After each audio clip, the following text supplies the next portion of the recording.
बोल जयकारा बोल मेरे श्री गुरु महाराज की जय। श्री श्री 108 श्री परमहंस धृत्य पाशाह जी स्वामी स्वरूपानंद जी का जीवन। श्री परमहंस अद्वैत मत के महान केंद्र श्री आनंदपुर की स्थापना। श्री परमहंस दयाल जी श्री प्रथम पाशाह जी महाराज ने रूहानियत के उच्च सिद्धांत अनुसार भक्ति परमार्थ का महान केंद्र बनाने के लिए संकेत किया था।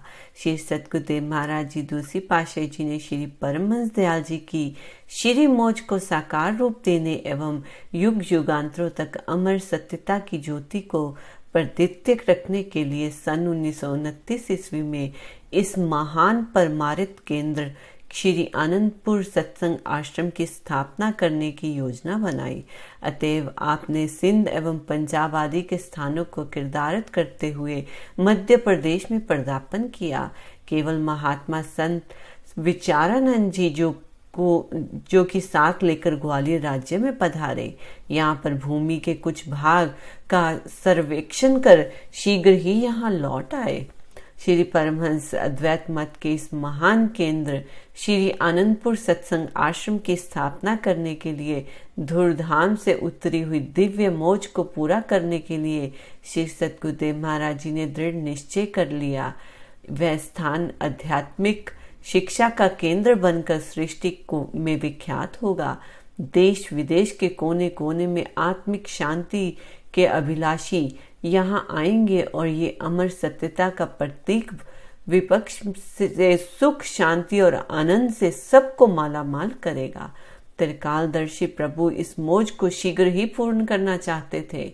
सतगुरुदेव महाराज जी ने इस उद्देश्य को सम्मुख रखते हुए श्री परमहंस अद्वैत मत के इस महान केंद्र की स्थापना हेतु कार्य आरंभ किया। जनवरी सन 1930 में श्री सतगुरुदेव महाराज जी खिवड़ा नमक मंडी तहसील पिंड दादनखा जिला जेलम में विराजमान थे। सीमा प्रांत की काफी संगत श्री दर्शन के लिए वहां आई हुई थी। उनमें निमित्त लिखित मुख्य थे श्री सतगुरुदेव महाराज जी चतुर्थ पातशाह जी, महात्मा सतगुरु सेवानंद जी, महात्मा योग प्रकाशानंद जी, महात्मा योग आत्मानंद जी, महात्मा ध्यान योगानंद जी, महात्मा शांत आत्मानंद जी। ये सब उस समय भगत वेश में थे। भगत धर्मजस जी एवं अन्य प्रेमी भी थे। सतगुरुदेव महाराज जी दूसरी पातशाह जी ने इन्हें अपने पास बुलाकर फरमाया कि ग्वालियर रियासत में एक आश्रम बनाना है जहां पर गुरुमुखों का निवास होगा। इस समय वहां जंगल ही जंगल है। कौन कौन वहां सेवा के लिए जाना चाहता है। इन सब सेवकों ने श्री मौज को स्वीकार किया। आपने फरमाया कि अच्छी तरह सोच लो, वहां जंगल में कई तरह के कष्ट सहन करने पड़ेंगे। सबने प्रार्थना की, प्रभु आपकी प्रसन्नता के लिए हमें सब कुछ स्वीकार है। इसके अतिरिक्त अन्य 10-12 परिवारों ने भी श्री चरणों में शरणागति प्राप्त की तथा ग्वालियर जाने के लिए श्री आज्ञा मांगी। इस तरह से 20 परिवार उस समय ग्वालियर जाने को तैयार हो गए। आपने सबको फरमाया, अच्छा तैयार रहो, जब जाना होगा सूचित किया जाएगा। तत्पश्चात महात्मा शांत आत्मानंद जी एवं भगत धर्मजस जी को जमीन का निरीक्षण करने के लिए भेजा और फरमाया कि जिला गुना तथा ईसागढ़ के पास की जमीन को भी देख लेना।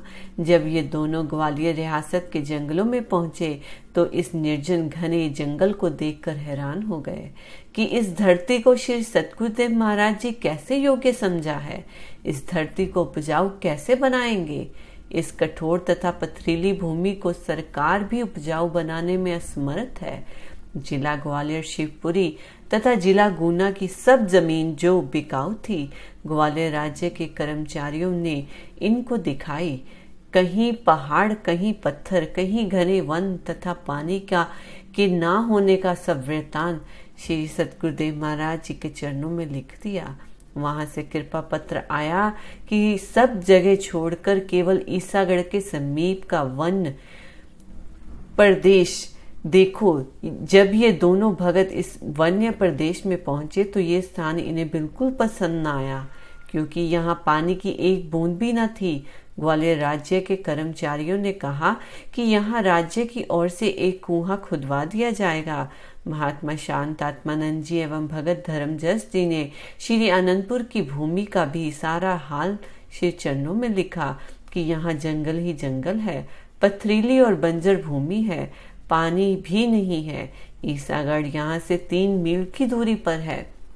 इससे तो जिला ग्वालियर तथा शिवपुरी की जमीन ही अच्छी है, जहाँ उपज भी हो सकती है, क्योंकि वहाँ पानी की भी सुविधा है, शहर भी साथ में ही है।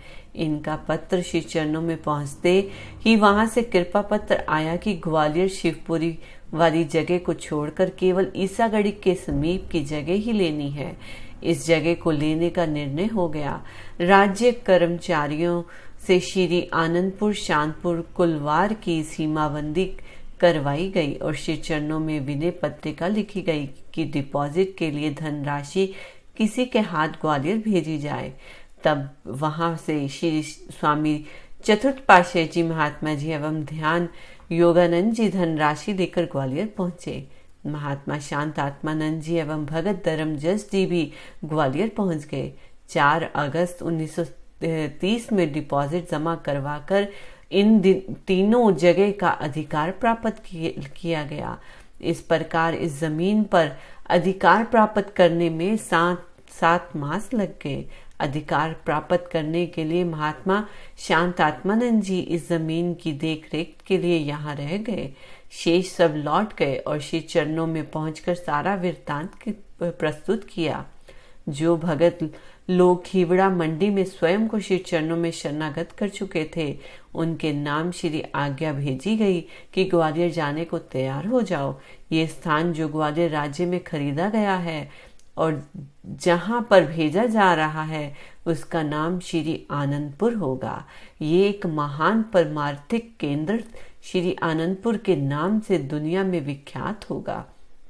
श्री आज्ञा पाकर 18 अगस्त सन 1930 को 2 परिवार महात्मा योगात्मानंद जी भगत वेश में एवं भगत धर्मजस जी लक्की मरवत से चलकर 21 अगस्त को यहाँ पहुंचे। उसके बाद यहाँ पर श्री आज्ञा से आए। सबके लिए वह ये अचंभे की बात थी कि संत महात्मा इस भूमि को कैसे आबाद करेंगे। ये अचंबा आज कार्य रूप में बदलकर सबके सामने प्रकट है।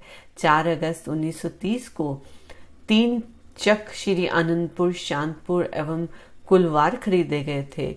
कुछ समय के पश्चात सुखपुर टकनेरी दयालपुर का भी डिपॉजिट ग्वालियर राज्य में जमा करवाकर इनके भी अधिकार प्राप्त कर लिए गए। इन सब चकों की भूमि बंजर तथा अनउपजाऊ थी।